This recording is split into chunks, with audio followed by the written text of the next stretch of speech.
आखिर ऐसा क्या खास है गोल्ड में? प्राचीन भारत के लोगों को आखिर किसने सोने का ऐसा महत्व बताया था? Smart electronic devices, high rise buildings, powerful computers, space telescopes, spaceships आदि में सोना इतना इम्पोर्टेंट क्यों है? जब भारत में सोने की खदानें नहीं थी तो क्या इतना ज्यादा सोना किसी मणि से बनाया गया था? हेलो दोस्तों, आज का हमारा टॉपिक है गोल्ड यानी कि सोने का महत्व।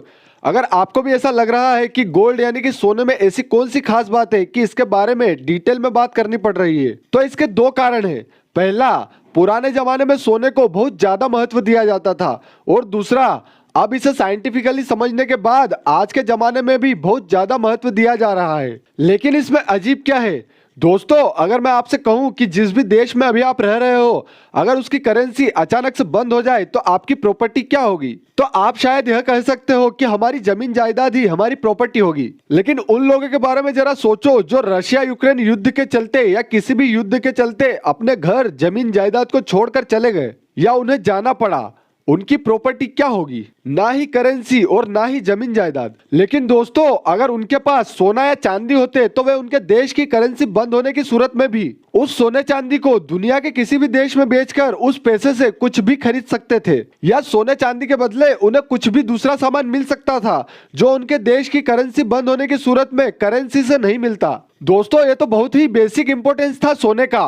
पुराने जमाने में, मतलब कि कुछ दशकों पहले, भारत में हर महिला, बच्चे या पुरुष के पास सोने या चांदी के कुछ न कुछ आभूषण जरूर होते थे। गाँव में तो लोगों के पास आज भी होते हैं। लेकिन आखिर किसने उन लोगों को सोने का इतना महत्व बताया था?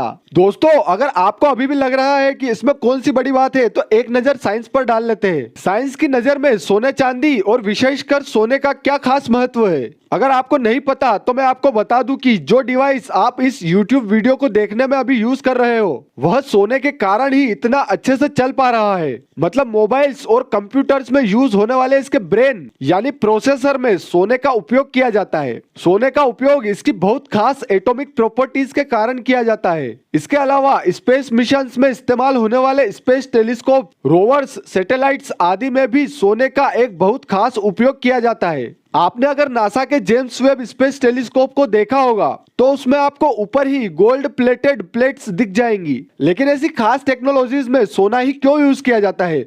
दोस्तों, सोने में कुछ खास प्रॉपर्टीज होती है। यह इलेक्ट्रिसिटी का बहुत अच्छा कंडक्टर है। सोने में इलेक्ट्रिसिटी का फ्लो बहुत ही फास्ट और अच्छे तरीके से होता है। सोना बहुत सॉफ्ट और लचीला होता है, जिससे इसका उपयोग करके बहुत बारीक वायर्स तक बनाए जा सकते हैं, जो दूसरी धातुओं के मुकाबले बहुत ज्यादा आसानी से बन जाते हैं। और सोना उपकरणों को बहुत हद तक जंग से भी बचाता है, जिसके कारण यह बहुत ही खास उपयोगी है। दोस्तों, पुराने जमाने में महिलाएं कान में सोने के झुमके, नाक में सोने की नथ, गले में सोने का हार और पैरों में चांदी के कड़े के अलावा भी कई सारे आभूषण पहनती थी। वहीं रामायण महाभारत काल के पुरुष भी कानों में सोने की बालियां, सर पर सोने का मुकुट, सोने का रथ और सोने के ही बने सामानों का बहुत जगह उपयोग करते थे। रामायण काल में तो रावण की लंका नगरी पूरी ही सोने की बनी हुई थी। सिर्फ कुछ दशकों पुराने जमाने में धनी लोग सोने चांदी के बर्तनों में खाना खाते थे। दोस्तों, आजकल के वह वैज्ञानिक जिन्होंने सोने चांदी पहनने वाले लोगों पर शोध किया है, उनका कहना है कि सोने चांदी के कानों में पहने जाने वाले आभूषण काफी हद तक हार्मोन्स को बैलेंस करते हैं, और कानों को छिदवाने वाले लोग कई तरह की गंभीर बीमारियों से बचे रहते हैं। और सोने चांदी के बर्तनों में खाना खाने के हमारे शरीर को कई बेहतरीन फायदे बताए गए हैं,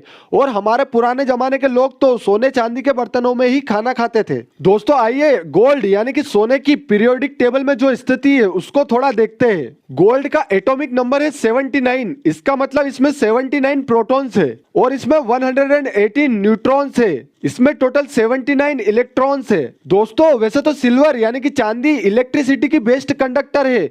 वहीं बेस्ट इलेक्ट्रिसिटी कंडक्टर में सेकंड नंबर पर कॉपर यानी कि तांबा आता है और थर्ड पर गोल्ड आता है। लेकिन सोना रस्ट यानी कि जंग और ऑक्सीडाइजेशन से बहुत हद तक बचा रहता है। और बहुत ज्यादा डक्टिलिटी यानी तन्यता यानी कि बहुत पतले रूप में सोने को बाकी धातुओं के बजाय आसानी से और ज्यादा पतला बनाया जा सकता है। गोल्ड को कितना ज्यादा पतला बनाया जा सकता है इसका अंदाजा आप इस बात से लगा सकते हो कि जेम्स वेब स्पेस टेलीस्कोप में 100 नैनोमीटर थिकनेस का सोना लगाया गया है, जो ह्यूमन हेयर की थिकनेस का 10,000वां भाग है। सोना सिर्फ इलेक्ट्रिसिटी ही नहीं बल्कि हीट का भी बहुत अच्छा कंडक्टर है और सोने के इन्हीं गुणों के कारण इसका महत्व बाकी सभी कंडक्टर से बहुत ज्यादा है। दोस्तों, आजकल के स्मार्टफोन्स बहुत फास्ट और बहुत समय तक टिके रहते हैं, मतलब आसानी से खराब नहीं होते हैं। इसका कारण भी उनमें यूज होने वाला सोना है। आप जितनी अच्छी कंपनी का स्मार्टफोन खरीदोगे उसमें उतना ज्यादा अच्छी क्वालिटी का प्रोसेसर होगा। वह प्रोसेसर महंगी धातुओं जैसे सोने और चांदी का ज्यादा उपयोग करके बनाया जाता है। सोने का उपयोग मल्टी स्टोरी बिल्डिंग्स के ग्लास बनाने में भी किया जाता है